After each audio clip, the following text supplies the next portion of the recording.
আর video না হলে আমি করতে দেবো না। তো বন্ধুরা, আমি আপনাদেরকে কিছু কথা বলতে চাই। তো আপনারা বুঝতেই পারছেন যে আমি কি ব্যাপারে কথা বলবো। আর সত্যি কথা বলতে গেলে আমার নিজের উপরই ঘৃণা হচ্ছে।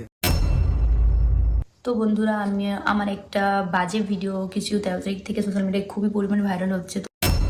বন্ধুরা, বর্তমান সোশ্যাল মিডিয়ায় শফিক আর সোনালির একটি নোংরা ভিডিও, অশ্লীল ভিডিও প্রচুর পরিমাণে ভাইরাল হচ্ছে। তো সে বিষয়ে শফিক কি বলেছে চলো সবটাই দেখে নেওয়া যাক।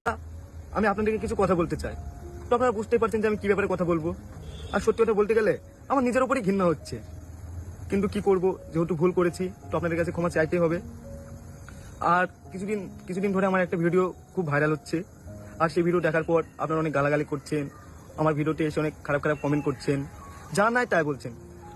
নয় তাই গালাগালি শোনার মতোই তোমরা কাজ করেছো, নোংরা কাজ করেছো, আবার সেটা রেকর্ডিং করে রেখে দিয়েছো। বাহ, অসাধারণ কাজ করেছো। এটা স্বাভাবিক, কারণ আপনারা আমাকে অনেক ভালোবাসেন।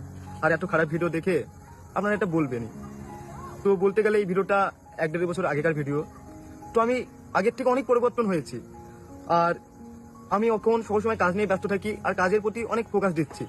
আর আমার কিছু বন্ধু আছে যাদের সহ্য হচ্ছে না, তারা চায় না যে আমি ভালো ভালো কাজ করি, তাই তারা এই ভিডিওটা ভাইরাল করছে আর ভিডিওটা পোস্ট করেছে।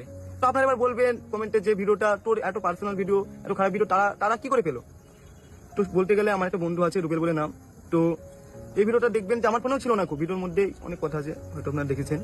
এই ভিডিওটা আমার কাছে ছিল না, আমার গার্লফ্রেন্ডের কাছে ছিল। তো আমরা শুট করছিলাম, তখন আমাদের দুটো ফোন তার কাছে দিয়েছিলাম।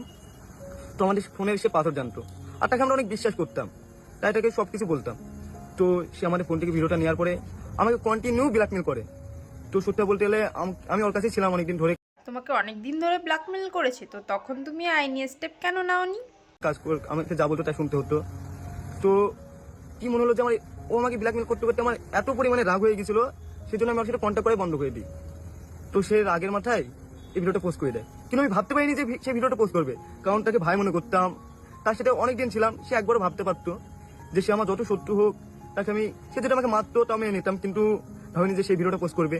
এবার আপনারা বলবেন যে তোর এইসব মন বানানো কথা। তো চলেন আমি আপনাদেরকে কিছু প্রমাণ দিচ্ছি, কিছু ভিডিও দেখাই, তাহলে আপনারা বুঝতে পারবেন। ভিডিও আর শোনেন, তোরা শফিকের ভিডিও যদি আমার ফোন থেকে যদি পোস্ট হয় বা আমি যদি পোস্ট করি, এই ভিডিও তোমার ছাড়া কারো কাছে নেই। আমার কাছে তাহলে তুমি তোমার ফোন থেকে এডিট করে দিবা। হ্যাঁ হ্যাঁ, হ্যাঁ তাহলে ভিডিও তো বলো যে আমার ভিডিওটা করার পরে তুমি এডিট করবা। হ্যাঁ, তোমাকে বারবার ফোন করে দেবো। হ্যাঁ, তো এডিট করবো মানে তোমার কোনো জিম্মাদারি নেই, টোটাল জিম্মাদারি আমার, হ্যাঁ। তাই তো? তাহলে এই ভিডিও যদি পোস্ট হয় তার জন্য দায়ী হবে। তুমি রেকর্ডিং করতে পেরেছো, আর এটা তুমি পুলিশের কাছে দেখাতে পারোনি, এটা দিয়ে তুমি আইনি স্টেপ তো নিতে পারতে। তো আপনারা দেখতে পেলেন। আর আমি আপনাদেরকে কিছু একটা রেকর্ড শোনাচ্ছি, একটা ছোট করে, এই রেকর্ডিংটা শুনেন। আমি মাথায় টাচ করছিলাম, বুঝলা তো? তুমি সেটা ফোন করতে স্পিকার দিতে ফোনটা অয়েল দিলে তাহলে কেটে দিলাম, বুঝলা? বাড়ি এসে করলাম ভিডিও আপলোড করবো রাতে 12টা-1টার দিকে, বুঝলা তো? এখন ভিডিও কখন আপলোড দিবা? 12টা-1টার দিকে, মানে হয়েছে তোমার কি বলবো, ওই ভিডিওটা এডিট করা হয়নি এখনো, এডিট করবো, দেখ না কি ভিডিও আপলোড দিই। মানলাম যে এতে তোমার কোনো দোষ নেই, আর দোষ নেই কিভাবে বলবো, তোমারও এতে প্রচুর দোষ। প্রথমত তোমরা গার্লফ্রেন্ড বয়ফ্রেন্ড একটা নোংরা ভিডিও বানিয়েছো, এটা হচ্ছে সবথেকে বড় ভুল। তারপর তুমি রীতিমতো ব্ল্যাকমেল হয়েছো, সেটার প্রমাণও তোমার কাছে আছে। তারপরও তুমি কোনো আইনি স্টেপ নাওনি, কি আইনের দ্বারস্থ হওনি। তুমিও কি কোথাও চেয়েছিলে যে ভিডিওটা ভাইরাল হোক? আর এখনকার যুগে এত নোংরা ভিডিও ফোনে থাকবে, আর সেখানে পাসওয়ার্ড দুটো ফোনেরই, গার্লফ্রেন্ড বয়ফ্রেন্ড দুটো ফোনেরই পাসওয়ার্ড বন্ধু ওদিকে রুবেল জানবে, সেটা তো হতে পারে না, তাই না? কোথাও এতে তোমারও কি কোনো স্বার্থ ছিল? আমি আমার একটা বাজে ভিডিও কিছু 13 তারিখ থেকে সোশ্যাল মিডিয়ায় খুবই পরিমাণে ভাইরাল হচ্ছে। তো ভিডিওটা আমি খুবই লজ্জিত। অ্যাকচুয়ালি ভিডিওটা আমি করেছিলাম, করার কারণ ছিল আমি আমার বয়ফ্রেন্ড একটা রুমে ছিলাম, আমরা টাইম স্পেন্ড করছিলাম, তো সেইভাবে মজায় মজায় আমরা ভিডিওটা করেছিলাম। বিভিন্ন কারণ থাকতে পারে, কিন্তু মজা করে এই ধরনের নোংরা ভিডিও তুলে কে রাখে ভাই? এদের দিকে জানলাম, এদের দিকে শিখলাম। কি করবে বলো, এই ধরনের মজা করলে তার জন্য সাজা তো পেতেই হবে। তো করার পর সেই ভিডিওটা তখন সোশ্যাল মিডিয়া আমাদের খুবই কাছের একটা বন্ধু আমাদের সাথে বেইমানি করে ভিডিওটা ভাইরাল করে দিয়েছে। তো ফার্স্ট আমি দেখে কি করে ভাইরাল করেছে ভিডিওটা, আমি এটা আপনাদের প্রমাণ দেখা যদি আপনারা বিশ্বাস না করেন। কি বলতে হবে বল? যে আমার শফিকের ভিডিও যদি পোস্ট হ্যাঁ, তোরা শফিকের ভিডিও যদি আমার ফোন থেকে যদি পোস্ট হয় বা আমি যদি পোস্ট করি, এই ভিডিও তোমার ছাড়া কারো কাছে নেই। হ্যাঁ, আমার কাছে শফিকের ফোনে আর কথা।